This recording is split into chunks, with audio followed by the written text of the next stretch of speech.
And just to double check, are we looking at the bigger screen or the small screen? Can I get the confirmation, please? The small screen. Okay, let me see if I can then uh, change the settings real quick. And are we in good shape now? Big screen. All righty, fantastic.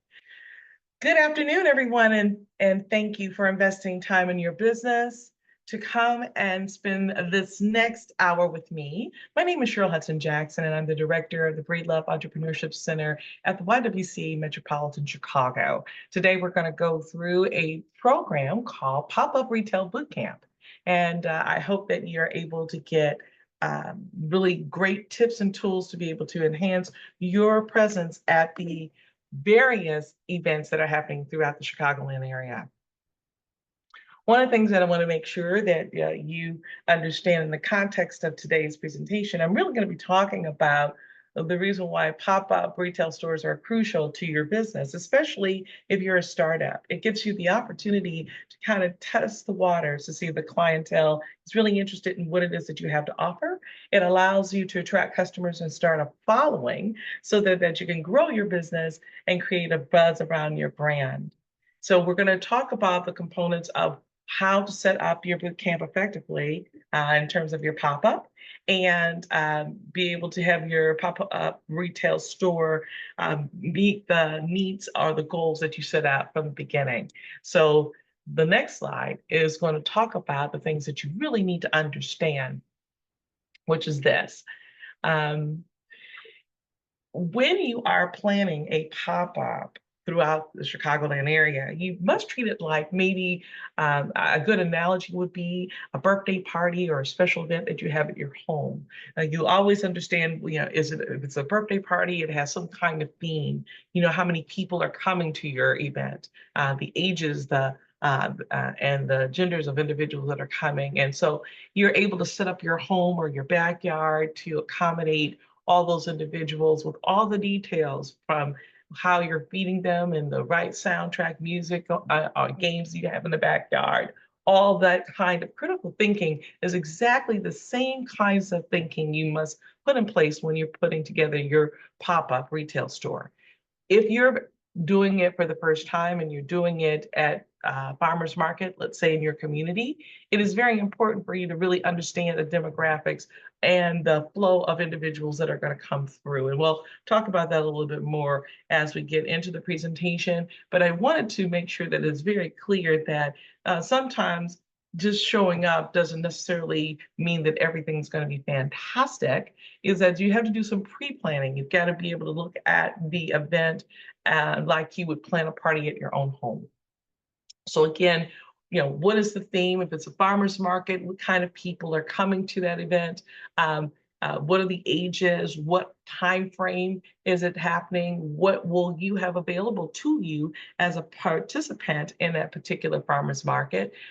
What type of other vendors are there, and seeing how you might be able to be positioned next to someone that maybe complements exactly what it is that you're selling, and then understanding the crowd trends. Will it be more robust in the morning than in the afternoon, or is it more robust at the end of the day, especially if you're selling product that is perishable? You want to make sure that you're planning the ice or the heat that is needed to make sure that your product is represented in the best light possible. So as you are starting to craft your ideas around how you're going to show up at this pop-up, you want to make sure that as you are signing up for these various events, and by the way, it is amazing, we are now at the end of July, but the Chicagoland area had over, or will have by October, over 127 festivals in the Chicagoland area. We've got 49 still left to attend and participate in. And that's not even including the opportunity to participate as a vendor as a part of the DNC. So there's a lot of activity that's going on around the city, and a lot of businesses hoping to get the attention of all of the Chicagoland area buyers and party goers and festival goers to be able to know about their product and sample it, and then look forward to seeing them either at the next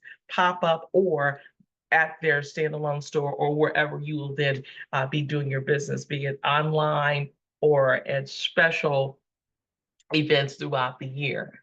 But to that point, you want to make sure that you understand the venue well enough to know to request the right location for your business. So if you are a food vendor, you want to be in a place where all of the food vendors are, right? As opposed to be somewhere where there might be consultants, where there might not be the activity for your particular product to get the kind of visibility that is needed. You want to be able to make sure that the products that you're offering, you know the demographic that it attracts.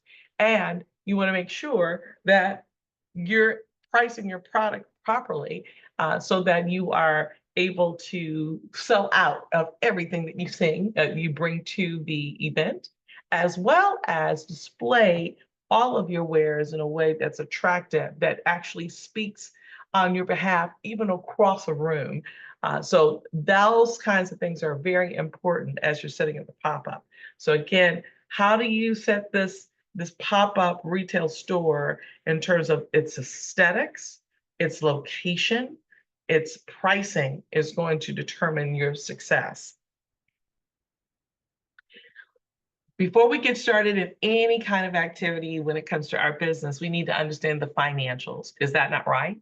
So most farmers markets and activities around the city that have pop-ups participating often have fees associated with them. And so you got to make sure that as you're starting to participate in the pop-up retail world, that you have your own budget of exactly how much money you can afford to spend so that you can be able to target what your estimated profits are going to be, which means that you should do your market research.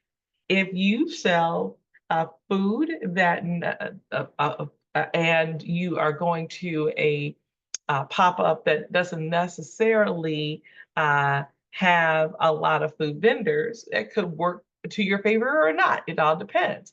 If you're the only food in town and all they have are artisans and so then you become very popular, right? Because you've got the water and the snacks and that kind of thing that people will be seeking out because you're the only food game in town. On the other side, if you are a food vendor and that your food would be a great complement to other food or beverage vendors, for instance, if you're making a spicy food and this is also a food pop-up where there are beverages available that would complement what it is that you offer, this could truly be a great opportunity not only for people to taste what you have to offer, but potentially start forging relationships with other food vendors such that any other pop-ups that they might be participating in, you would probably want to see if there's some collaboration that could happen. Fees can run over $500. So if that's not in your budget, you definitely want to be looking for those pop-up opportunities that fit within your budget. And there's expenses that go along with setting up a pop-up. So let me kind of go through some of the expenses that you might be aware of or not. So the cost to make the product, the signage, be it the tablecloth or the easel with a corrugated sign, any kind of decor that's going to enhance the look and feel of the product that you're trying to sell. Marketing and advertising, potentially free if Facebook and all the social media components, but you might decide to spend some money on other marketing materials to make sure people know that you're at this particular event. How much it's going to cost for you to drive from point A to point B plus parking, any extra heating or icing element that's going to provide you that you need to provide to be able to offer the best product possible to the clientele. Any point of sale system that you have to be able to take debit cards while you're at the event to take care of all the financial transactions. And then, of course, business cards, licensing permits, any insurance, and then any extra help that you're going to have. If you're going to need a couple of people to be there at the table to be able to handle the customers that are going to buy your product, you might have to pay them a small stipend. All these things equate to a budget that you need to plan for in order for you to make a decision on if this is the right pop-up event for you to be able to make the revenue that you hope to make. So when you add the costs, it might seem huge, but there are some, costs that are one time that are not going to be every time that you are participating in a pop-up. Like for instance, if you have a signature tablecloth or you created or bought a pop-up sign, a portable pop-up sign that goes with you everywhere you go.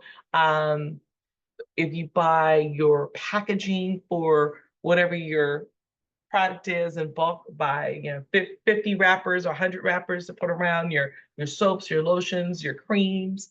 You can make one-time costs that basically will then be able to be spread across your total expense of your pop-up experience, so it doesn't seem quite as lofty as if you have to do it every time you go to a pop-up event. So just be mindful of what are those costs that are one-time costs versus the ones that are variable cost as you're putting your budgets together. And again, if you're a reseller of product, you must make sure that your product is available. So if you're an individual who is buying a product to do private label and you run out, and you're going to do pre-orders at the pop-up, you want to make sure before you go that there's going to be enough inventory for you to be able to answer all the pre-sales or post-sales that you're going to have to mail out. I advise you not to hold more inventory than needed, because that's money that you're spending that potentially isn't going to be liquidated. So you want to be very conservative in reference to products that you're going to bring, that you don't think that that products that you're going to bring to sell, and making sure that you have enough availability to ship out if in fact you run out. Okay, so let's go to this. One of the key things is that pop-ups are a wonderful way of kind of sticking your toe into the retail market, to have people give you feedback and understand if in fact your product really has teeth, right? So you want to make sure that you represent it in the best light possible. So let's talk about what does that mean, making your product look the best that it can.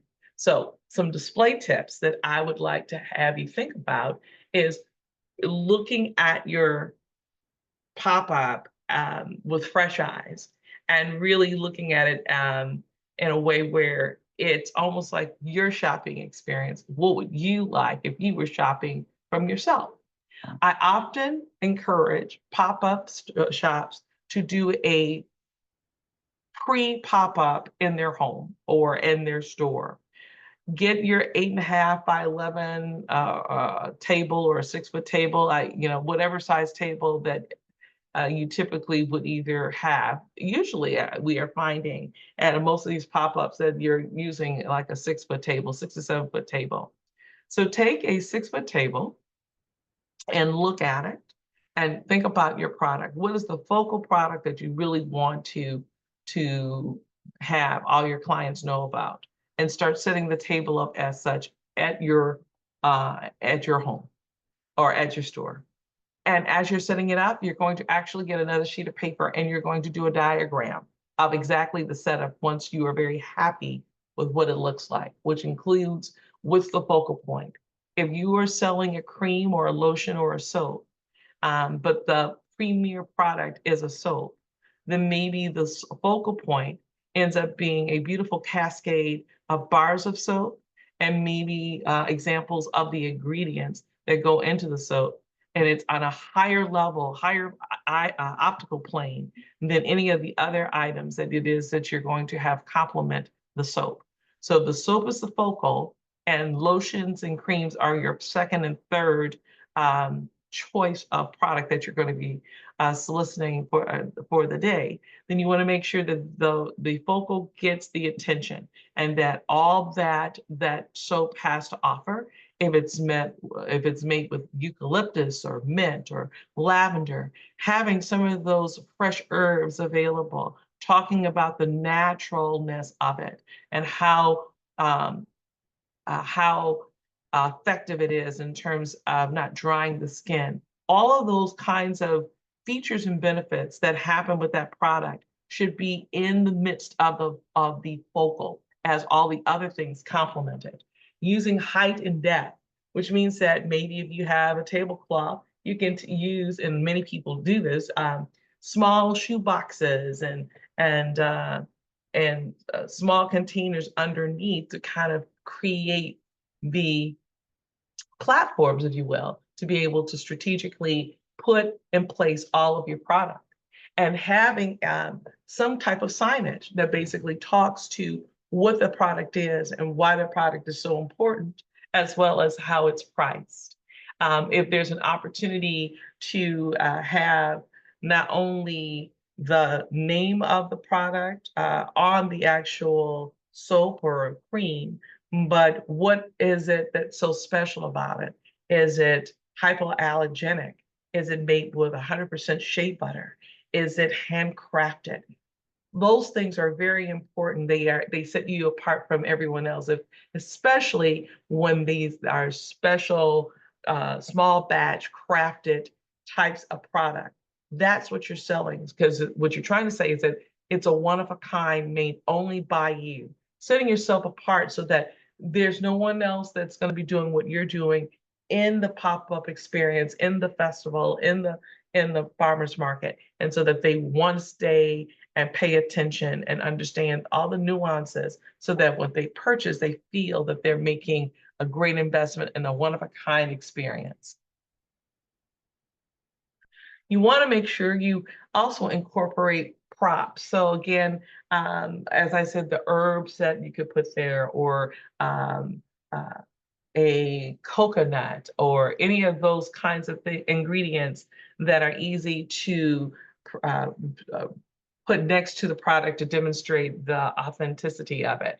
Making sure that you're interacting with the customer. So if in fact you are doing a lotion or a cream, decide how much of that product that you're going to use as a sample, so that people can actually uh, feel it on their skin, smell the fragrance. Being able to rotate and refresh the displays. So if in fact you decide to be a part of a farmer's market that's every Wednesday for the next 5 or 6 weeks, you want to create a couple of different layouts where you're highlighting what you perceive to be the specialty item that you want people to know about. And the reason why I talk about this display and being able to do the kind of your own mapping of what your table will look like, it also helps the person that will be coming along with you, that's going to help you with setup and being able to sell the product. They get to understand how to quickly help you get your table set up and understand where all the products are, so that as individuals who have shopped with you before are looking for a particular product, they can put their hands on it, be able to make the sale very efficiently, and it becomes a very engaging and pleasant selling experience for your return customers. Being able to look at your table from a customer's perspective to make sure that their eyes are seeing all the key things that you want them to see, so that they make a really great decision to buy what you have to offer.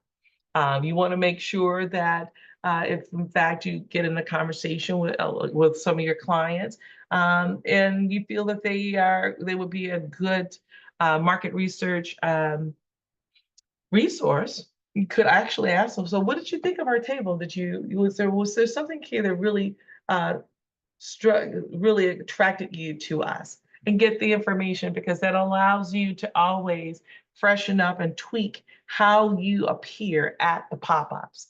So by implementing these tips, it'll allow you to ultimately always have an outstanding looking display of the products so that it assists you in selling it. So you shouldn't have to do all the talking to get someone to buy what it is that you have. Your product itself should be able to stand on its own to at least attract the client to you. It's important to understand that just being there is not enough. You're going to have to engage individuals into knowing that you're there. So some of the things that I had mentioned at the top of the presentation said you want to take advantage of all the marketing strategies that are out there, be it social media, using Instagram, Facebook, Twitter, taking pictures of some of the products that you're going to have out there as a teaser and saying, hey, if you're looking for, this summer, you're probably using a lot of sunscreens, but wouldn't it be great to use a sunscreen that also hydrates and stays with you more than 8 hours, and being able to kind of do your own infomercial, if you will, using social media platforms. And then if you have clients that you really want to see again and have some new stuff that you think that they would be very interested in, being able to email market to them, let them know that you're going to be at a farmer's market and what your location is going to be, and you want them to come on out. And if in fact you want to really try to stimulate the sales, maybe the VIPs of your return clients, if they bring the email that you send to them, they're going to get an automatic 10% off of whatever you're offering at that particular event. That will start the energy going, because once people see other people buying from you, that has an attracting field of others wanting to have or be a part of whatever is going on.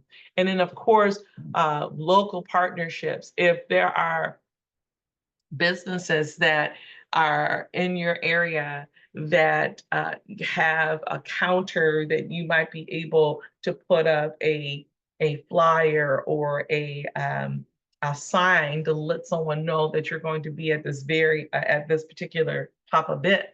This could be a great way to do collaborative marketing and being able to even promote the business that's helping to promote you at your pop-up.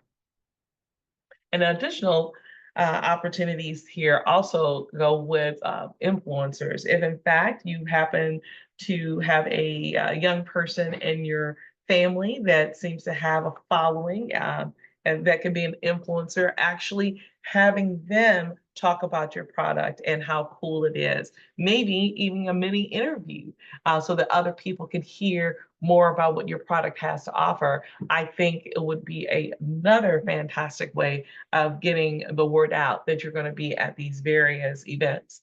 And then for those who have the kind of discretionary income to be able to do a financial marketing infusion, you could do a press release. You could be able to kind of put some information in print and maybe at a local newsletter to let them know that you're going to be doing this kind of activity. And then, guerrilla tactics that you can use is that, if you're, and I was just having this conversation with my daughter. There's a new ice cream shop in our neighborhood. It sits kind of off the beaten path, but about a block and a half away from it happens to be all of these interesting national fast food stores, but the local managers are there. And my thoughts were, you've got places like Panda Express and the Popeyes. What else is the Kentucky Fried Chicken? And there were and we have a Burger King. And this is a new African American ice cream shop that has just opened up. And I was going in to tell her, I said, your ice cream is really, really good, but it's sitting away from all this food, all these other food stops. What a great end to a dinner treat is to come to have ice cream at your shop. Why not ask these particular fast food chains to allow you to have a couple of flyers or even set up a free ice cream cone hour at their particular or a tasting at each one of their facilities to drive the traffic from down the street to their ice cream shop. So using some creative ways of partnering, guerrilla marketing to let people know that you're going to be there could be very helpful. So a coffee shop that you normally go to, you want to set up and have a kind of a moment there, or you get your nails done or your hair done and you got a shea butter or lotion, that clientele that's getting their hair done and all of that would probably be the right clientele for your product. So you really want to think of other guerrilla tactics that will help you drive energy and people to your pop-up. And then, of course, like I said, the paid advertising, if you have that in your budget to be able to use platforms to kind of move up in Google Ads in that nature. So in the course of all of that marketing that we're talking about, you've got to have a great opportunity to practice your elevator pitch. Now, remember at these pop-up events, these farmers markets, and people are walking around, they're talking, they're having fun. They don't have a long time to hear you do lots of your conversation has to be succinct and it has to grab one's attention. I could tell you a couple of years ago on Sundays on State, there was a gentleman who was selling a artesian water. Now, I thought that was really interesting. I was right across from him at another booth, and I was watching him and his tactic, and I thought it was pretty exciting. So people will walk past him, especially those who had bottles of water, and said, "Hey, um, are you sure that's the best tasting water you ever had? I've got a better tasting water." People are like, "Yeah, right, guys." So no, wait a minute. I'm going to challenge you. I will challenge you that bottle of water, that my water is better than that. And, so, folks were intrigued by the dare. And he was able to show how the water that he was selling really was a better tasting water than the bottled water that the individuals were drinking. But it was interesting. The tactic was a dare to pull people in. You need to create your 30-second, 60-second elevator speech to make sure people understand exactly what it is that you're selling.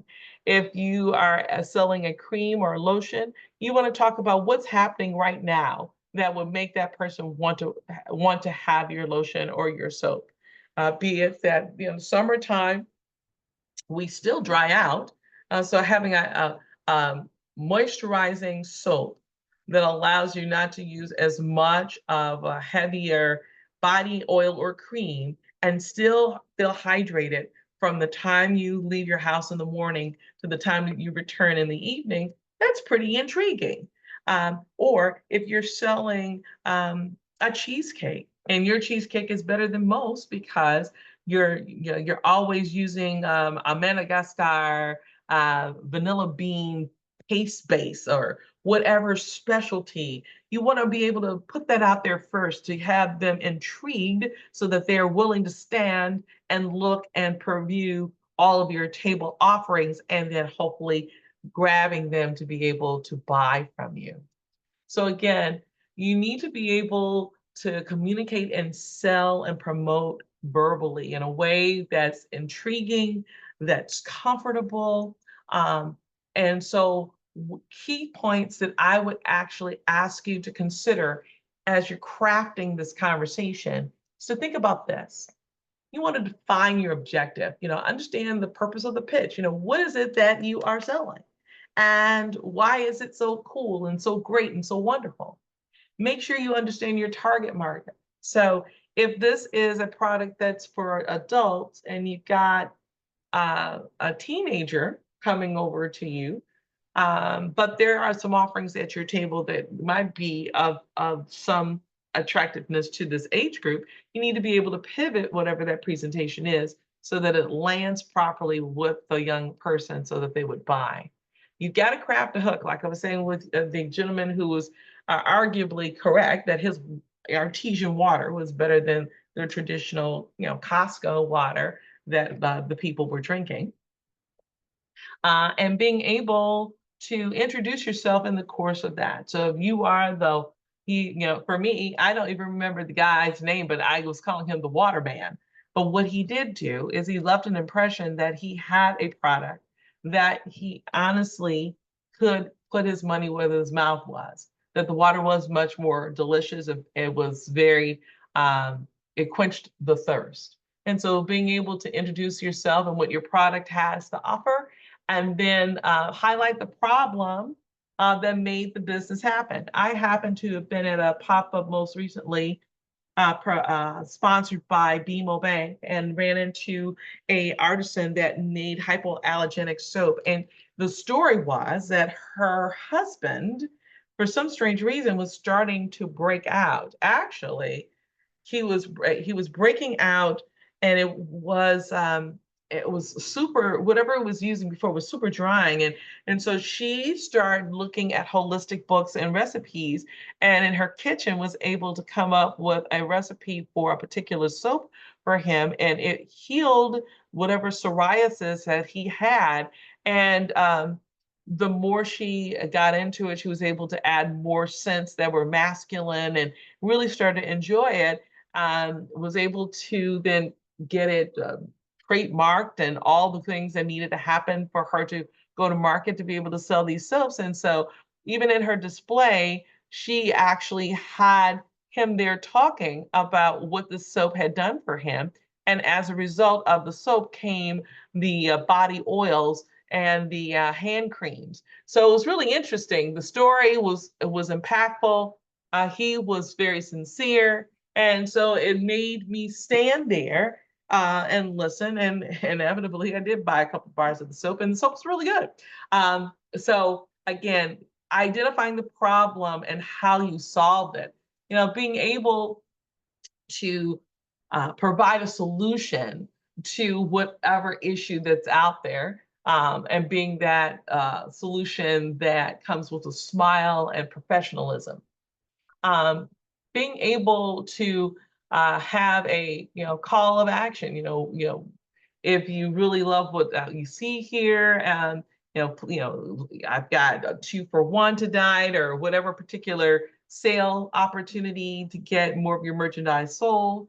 And then inevitably, if in fact they needed to think about it, making sure that you provide them with something to take away that they can actually remember you by, because just in case that you intrigued them enough, they went on the other side of the pop-up event and wasn't able to get back to you before the closing of the pop-up. They have your email, they have your website, they're able to interface with you so that you can potentially set the seed for future sales. And then be adaptable, understand your audience. So you might be far more engaging with a senior citizen than maybe someone that wasn't a senior. If a senior comes over to you and says, well, I don't understand what it is that you're selling, take the time and really being able to read your audience and have the kind of compassion necessary that you become memorable, approachable, and someone that they want to do business with. As you finish selling to your client, you want to create a really memorable experience, down to including how you hand over your product, how you bag it in the tissue paper. There's nothing worse, and I not to slam my store that I really like, but I do like Target. But I got to tell you, that is one store that does not teach anyone how to wrap up anything. You figure you work hard every day and for the things that you buy. It is amazing that when you're buying maybe a little blouse or a scarf or a little summer top, everything's always rolled up and put at the bottom of the bag. I mean, it was already, someone spent the time steaming it and putting it on a hanger. You take it to the cash register and they just roll it up and dump it in a bag. That is not how you want to treat your fantastic product. Whatever you're selling needs to have the same kind of regalia that's on the table in the bag. So if you're doing a bar of soap, can that bar of soap be put in a tissue, and put in the bag? Or do you have a little organza bag you put in there that has your business card on it? Something that gives the kind of respect to the product and the money being spent, so that the client is walking away with something special and spectacular, and they felt that they had a very pleasant buying experience. And then, post the event, you want to follow up with customer engagement. So if you have some kind of event at your table, please put your business card in. Every Friday we pull and send out a free something or other to be able to start building up your customer base. That could be a great way of being able to grow the customers that are coming to your table. Being able to have maybe an event every 30 minutes that you're there to have them come back and bring others could be another way of being able to establishing and growing your customer base so that you can then start being able to reach out to them, letting them know where you're going to be next and whatever specials that you might have that could be a holiday or a special occasion event special that they might want to take advantage of. And we're about to get into back to school. So if anybody's doing any clothing, any t-shirts, any backpacks, any customization that would be in alignment with back to school, this is the time to start thinking about how you would want to market that so that individuals can be seeking you out and wanting to buy your product. But at the end, when you are planning your pop-up shop and you want to look at all of this data, because inevitably this data becomes very important if you're thinking at the end of the rainbow that you're wanting to open up a retail space. When I had started as an entrepreneur, I started off doing pop-ups that I created myself. I actually looked at it three different ways. I was able to market my product by finding a plus size store that did not offer intimate apparel and set up a kiosk in a plus size store that was visited every week. We changed out some of the bras, the panties, the corsets, and slips so it looked fresh all the time. If orders were made, we actually gave the retail store that allowed us to have a kiosk there 10% of the buy. And that worked out well because it enhanced the store being able to offer something it hadn't before without having to do the full financial investment of that particular product. And for us, it gave us an opportunity to take advantage of the customer base that already been established at that store and actually doing a pop-up event at that store to show how intimate apparel enhances the look and feel of how you look in your clothes. We also had an opportunity to take that same customer base group and have one-offs once a quarter at a Marriott, a small Marriott hotel, where we were able to provide refreshments and do a bra fitting, and then have some really cool aftermarket products to complement the experience that they were having.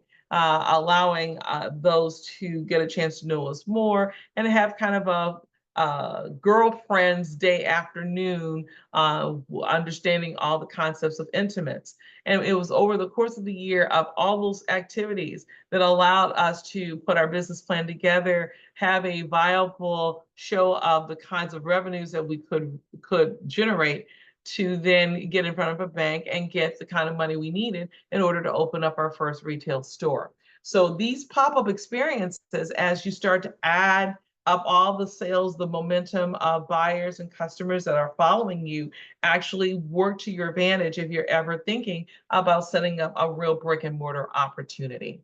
All of this to say is that this experience of being a pop-up retail gives you a real good snapshot of how you are as a salesperson, you are as a provider of a service or product, what it would take to do this on a regular basis, and being able to determine if in fact you want to have a brick and mortar or really like the energy and the variety of participating in activities throughout the year and various Chicagoland locations.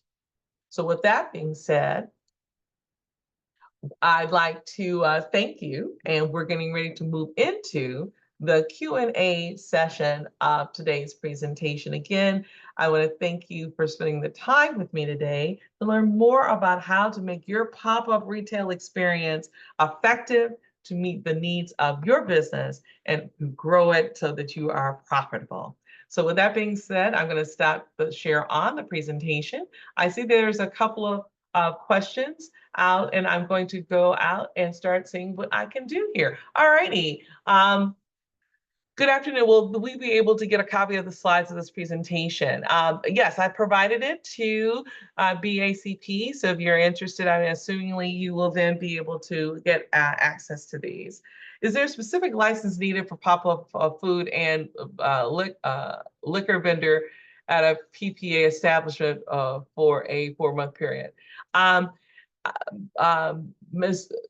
So Maurice, what I would say is that I do think that there is some requirements for some pop-ups to actually, especially when it comes to food and liquor.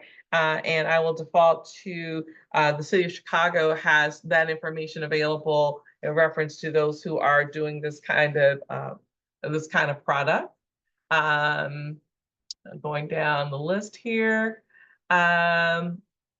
What are some most common mistakes do I see at pop-ups? Well, there's a couple. One, be on time.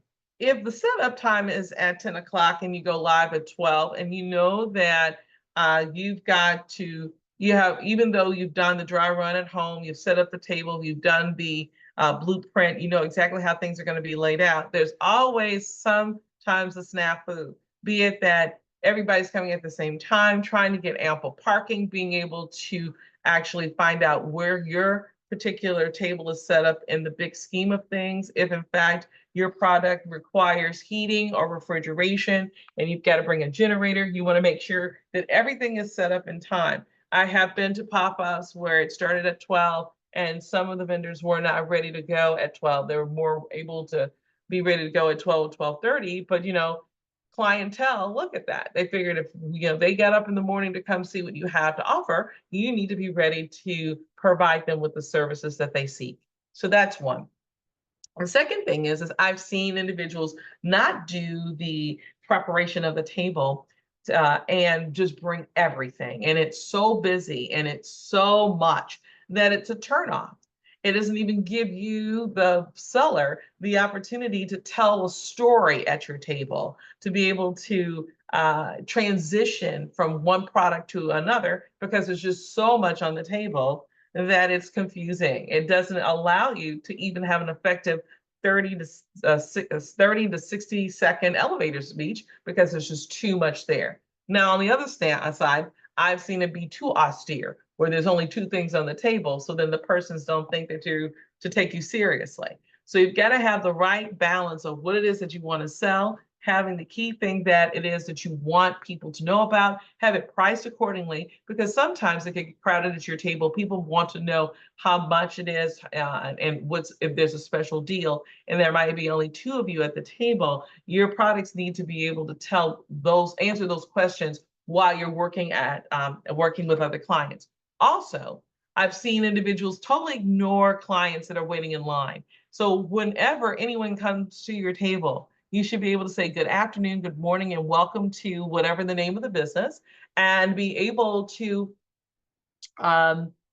say thank you for coming. And if they could just wait 1 second, you were taking care of the client. So each one of the clients are feeling seen, heard, and definitely know that you want their business. And I think last but not least, the follow through. If you say you're going to follow up and let them know about all the things that you've got coming up, don't promise that and don't follow through, because then you show up at another pop-up and they do too. They will remember it. And it's amazing how that then becomes the story of you as opposed to the great product that you have to offer. I have a question here. What would be a good elevator speech? What would a good elevator pitch be for art? Okay. It all depends, but I will use this one vendor that I love. Matter of fact, she's going to be at a pop-up in Back of the Yards this weekend, but she makes these cool crossbody bags out of fabrics and she matches them so that the bags can be reversible. And so her pitch was, she says, hey, I'm a junior senior citizen and I needed to be able to have a bag that was lightweight, could carry, and that I could wash. And I couldn't find any of them. I was looking on Amazon, I was looking at Macy's. No one was making what I wanted, so I decided to go out and make it. And so therefore she told the story. And then since then, she's made crossbody bags, she's made garbage bags for your car. I have one of those. Looks so cool in my car, that you can put, paper wrappers in, and it's got an insulation that you can then clean and wash and put it back in. But it's better than having a grocery bag in your car trying to capture any of the garbage that you need to throw away at a given time. When it talks, that was kind of an interesting story. In the context of art, and talk about who you are. There was another artisan that I met last year. She does ceramics, and she got introduced to ceramics by her parent, and that the ceramics that she does captures the Inca culture and all that she does. So she talked about who got her started, how much peace it brings her, and that the focus of all the art that is at the table is based upon her understanding of her Inca family heritage and how she researched it, and it inspired her to do the art that's on the table. So wherever this art is talking to you from your heart, that's going to be the baseline of the beginning of your pitch. It's going to then engage people to know that they're getting a one-of-kind made especially by you for them. And I think that will be a great way to be able to frame how you would then be able to talk to the one-of-a-kind artwork that you're doing. Best way to find pop-up events that vendors can be at. Now, it's interesting enough, the YWCA Metropolitan Chicago, we also have in our Economic Empowerment Institute, Streetwise.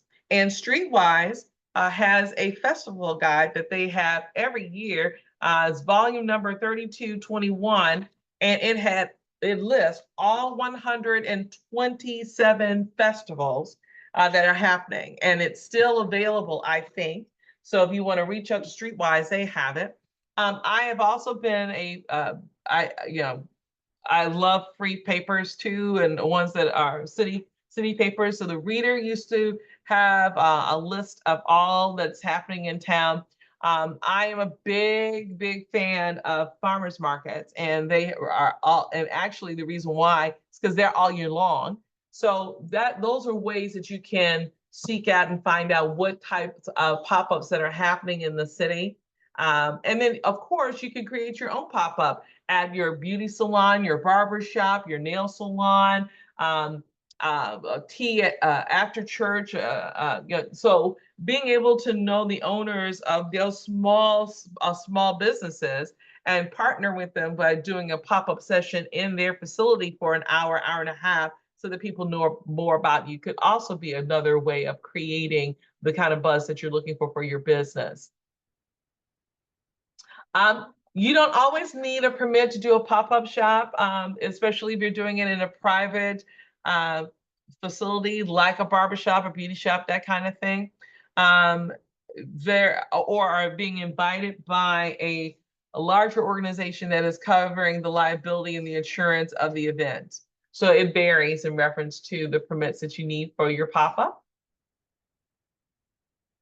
How would someone go about getting a pop-up at the airport? It depends. Well, you can actually call the airport. They're going to tell you the kind of licensings, insurances that you're going to need in order for you to do a pop-up. But typically, they don't like doing pop-ups that are not national, just because of the insurance riders that are needed in order for you to operate in the airports. But you can pursue that directly through the management office at O'Hare or Midway Airport. Let's see. I'm trying to figure out, let me look in chat really quickly. I'm just starting my business this year, and I'm interested in doing a pop-up event. What is the best way to find out a bit of, yes. And so again, like I was saying, you can create pop-ups with the businesses that you do business with. And I actually advise that. It's easier. It's an easier way to get started before you go cold turkey. But the second one that I would suggest is farmers markets, because those are also easier to manage, to get the, and that they have fees and they have all of the information necessary for you to be able to do business. So I would recommend farmers markets. I recommend creating a relationship with your beauty shops, nail bars, barbershops, maybe your favorite woman's boutique. Those are easier ones to do and often met with an appreciation because small businesses like supporting small businesses. And then here, what would you say is the best way to generate more traffic to a garage sale pop-up? Ah, okay. So, garage sale pop-ups are cool. If you have a signage that at least gets them from a mile to in front of your house, you need to have those tent card, garage sale at address, yada, yada, at a particular time. And then at your garage sale, I know I had a successful one. I actually provided beverages. So I had small mini waters, lemonade, um, and it was hot. And I had also brought out some popsicles for the little kids that came. So there was some free refreshments while they actually shopped my garage sale. I had the garage sale organized in a way where clothes and shoes were at one area, technology was at another, books was at another. So it was a nice shopping experience as if you were going into a TJ Maxx. Each thing was kind of set up like its own little store, well priced out, made sure I had an apron, plenty of change to be able to do the financial transactions, saved up all of my grocery bags from the jewels to be able to put everything in a nice bag for people to take away if they wanted it. So I made it a really nice shopping experience. Again, the experience is what people are looking for and will come back for. Let's see if they have anything else here. I think I think I got everybody's question. Is there any other ones that are out there for you guys, from you guys? There are some. You have a lot of thank yous. Did you check the chat box itself? Because I know you had some in the Q&A box. Yeah, I did. So I got the one on starting and the fees and garage sale. Yeah, I got all the ones there too, because there were very comparables of the same question happening in the chat box as well as in the Q&A. Let's see, we get two more messages that just came through. Is there a network to meet other businesses attending these webinars? That one I can't answer, but our BACP hostess, could you answer that question? Webinars are posted. The person who's responsible for booking our webinars, she posts almost once a week. So I don't have the schedule, but just keep a lookout on our website for what's coming up next. That's actually the best answer. All righty. Well, again, ladies and gentlemen, thanks so much for tuning in today. I hope this was great information. I look forward to seeing you out there in all these wonderful festivals this summer. And again, congratulations on your businesses. I know you're going to be spectacular. If you need any other assistance as it pertains to business growth or coaching, not only do you get that great information from the BACP, but as a member and a partner with them, you can also reach out to us at the YWCA Metropolitan Chicago, the Breedlove Entrepreneurship Center, where we work with small businesses from the inception to late stage businesses and helping them grow and their businesses for generational wealth. Again, my name is Cheryl Hudson Jackson. Thank you so very much and have a fantastic rest of your day. Thank you, Cheryl, for today's presentation. If you are part of the BACP Entrepreneur Certificate Program, you will receive credit for joining today's webinar. To learn more about the program and to join, please visit chicago.gov/certificate program. To learn more about our upcoming webinars, please visit chicago.gov/BACP webinars. Thank you and enjoy the rest of your day.